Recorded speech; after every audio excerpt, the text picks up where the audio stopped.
तो आज मैं आपको एक अनोखी रहस्यमय कहानी सुनाऊंगी। अगर आप चैनल पर नए हैं तो अभी सब्सक्राइब कर ले, यह मेरा दूसरा नया चैनल है ताकि और भी रहस्यमय कहानी सबसे पहले आप तक पहुंचे तथा कहानी पूरा देखे, क्योंकि अंत में एक अनोखा रहस्य छुपा है। धन्यवाद। तो सुनिए। विंध्याचल पर्वतमाला की तलहटी में शांतवन नाम का एक छोटा सा गांव था। गांव के ठीक बाहर एक गहरी रहस्यमय गुफा थी, जिसके भीतर एक प्राचीन प्राकृतिक शिवलिंग स्थापित था। ये गुफा अपनी अद्वितीय ध्वनि प्रतिध्वनि के लिए जानी जाती थी। कहते थे कि यहाँ कही गई हर बात या गाई गई हर स्तुति कई गुना बढ़कर गूंजती थी, जिससे मन को असीम शांति मिलती थी। परंतु पिछले कुछ वर्षों से शांतवन के लोग बहुत क्रोधित और असहिष्णु हो गए थे। छोटी छोटी बातों पर उनमें बहस और झगड़े हो जाते थे। पड़ोसी से, भाई भाई से रूठा रहता था। इस आपसी वैमनस्य ने गांव की शांति छीन ली थी। गुफा में भी ये वैमनस्य महसूस होता था। जब कोई गुस्सा या कटु वचन बोलता तो गुफा की प्रतिध्वनि उसे और भी भयानक और डरावना बना देती थी, जिससे लोग गुफा में जाने से भी कतराने लगे थे। गुफा की दिव्य प्रतिध्वनि अब अशांति की प्रतिध्वनि बन चुकी थी। गांव में मोनेंद्र नाम का एक युवक था। वह बचपन से ही शांत स्वभाव का था, पर उसे दूसरों का गुस्सा और शोर बिल्कुल पसंद न ही था। वह अक्सर गुफा में जाकर अकेले ध्यान करने की कोशिश करता, पर गुफा की बदली हुई प्रतिध्वनि उसे बेचैन कर देती थी। वह चाहता था कि गांव की शांति लौट आए, पर उसे रास्ता नहीं मिल रहा था। वह गांव के झगड़ों से दूर रहता था, पर उसके मन में भी एक सूक्ष्म निराशा घर कर गई थी।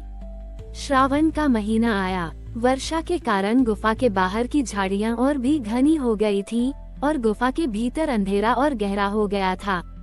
गांव के पुजारी ने चिंता व्यक्त की कि इस वर्ष गुफा में शांतिपूर्ण अनुष्ठान करना असंभव होगा, क्योंकि गुफा अब नकारात्मक ऊर्जा से भर गई है। एक दिन गांव में एक अत्यंत वृद्ध, अस्थिर शरीर वाले पर दिव्य मुस्कान वाले साधु आए। वे सीधे गुफा की ओर गए और उसके द्वार पर ही बैठकर ध्यान में लीन हो गए। उनकी आंखें बंद थीं, पर उनके चेहरे पर अद्भुत शांति थी। उन्होंने गांव में फैल रहे क्रोध और गुफा की प्रतिध्वनि के बारे में सब जान लिया था। मोनेंद्र ने साधु को देखा। उसके भीतर एक उम्मीद जागी। वह साधु के पास गया और उनसे पूछा, महाराज, आप यहाँ इस अशांत गुफा के द्वार पर क्यों बैठे हैं? यहाँ की प्रतिध्वनि अब शांति नहीं, बल्कि क्रोध और अशांति को बढ़ाती है। साधु ने अपनी आंखें खोली। उनकी आवाज शांत पर गहरी थी। उन्होंने कहा, पुत्र, गुफा की प्रतिध्वनि वैसी ही होती है जैसा तुम भीतर बोते हो। यदि तुम क्रोध बोते हो तो क्रोध गूंजता है, यदि तुम शांति बोते हो तो शांति गूंजती है। इस श्रावण में मैं इस गुफा को मौन की शक्ति से फिर से शुद्ध करूंगा। तुम्हें भी समय मेरा साथ देना होगा। साधु ने मोनेंद्र को एक चुनौती दी। श्रावण के हर सोमवार को तुम्हें गुफा के भीतर सबसे गहरे स्थान पर एक मौन का दीपक जलाना होगा। पर याद रखना, उस दीपक को जलता रखने के लिए तुम्हें अपने भीतर से क्रोध और अशांति को पूरी तरह शांत करना होगा। जब तक तुम्हारे भीतर का मौन स्थिर नहीं हो, दीपक की लौ भी टिमटिमाती रहेगी और गुफा में शांति की प्रतिध्वनि नहीं जागेगी। मोनेंद्र ने उस वृद्ध साधु की आंखों में एक गहरी शांत शक्ति देखी और चुनौती स्वीकार कर ली।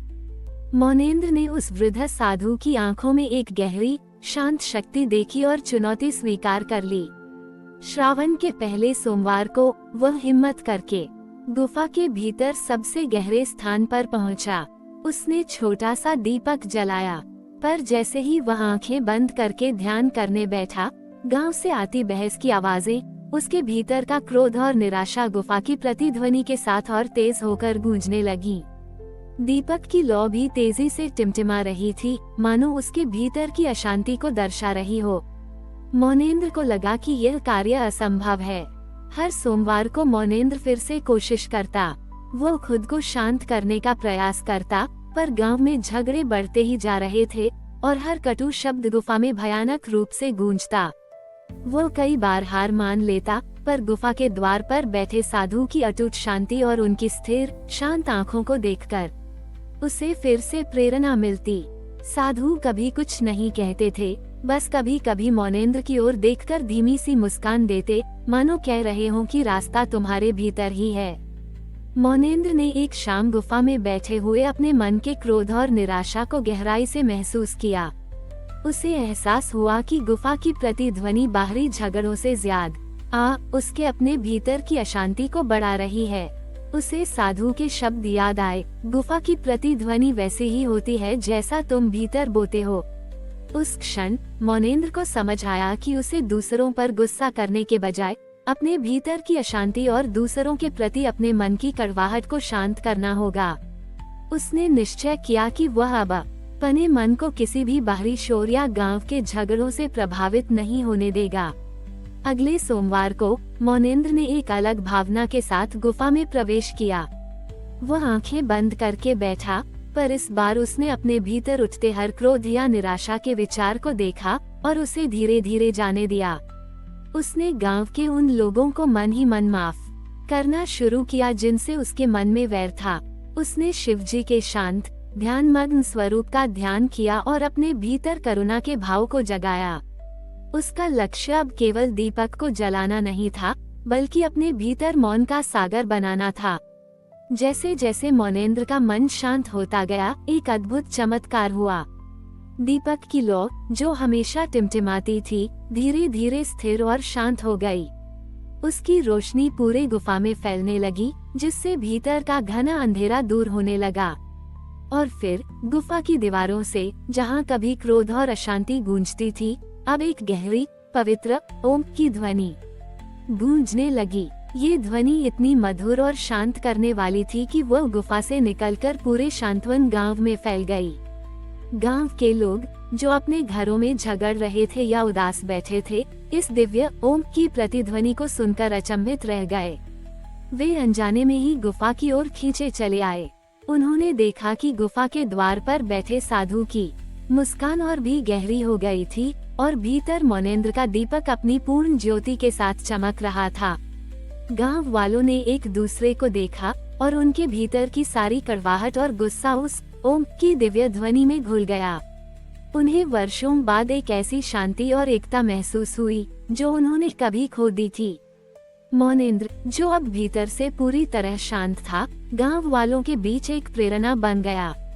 उसने उन्हें सिखाया कि सच्ची शांति बाहर के वातावरण में नहीं, बल्कि भीतर के मौन और क्षमा के भाव में मिलती है। साधु ने मोनेंद्र के सिर पर हाथ रखा और कहा, तुम्हारे भीतर का मौन अब गुफा की प्रतिध्वनि बन गया है। अब ये गुफा शांत वन को हमेशा शांति का संदेश देगी। शांतवन गांव फिर से शांतवन बन गया। लोग छोटे छोटे झगड़ों को सुलझाने लगे, एक दूसरे का सम्मान करने लगे। गुफा अब एक पवित्र स्थान बन गई थी, जहां लोग अपने मन की शांति खोजने और ओम की दिव्य प्रतिध्वनि सुनने आते थे। हर श्रावण में मोनेंद्र की कहानी गांव को याद दिलाती थी कि क्रोध की प्रतिध्वनि को केवल मौन और क्षमा की शक्ति से ही बदला जा सकता है और सच्ची शांति भीतर के मन से ही जागृत होती है। हमारी और भी आध्यात्मिक एवं अनोखी कहानियाँ देखने के लिए हमारे चैनल पर जाएं तथा धार्मिक एवं पौराणिक अनोखी कहानियाँ हमारे चैनल पर है। कृपया जाके देखें तथा हमारे चैनल को सब्सक्राइब करके रखें और वीडियो लाइक जरूर करें। धन्यवाद।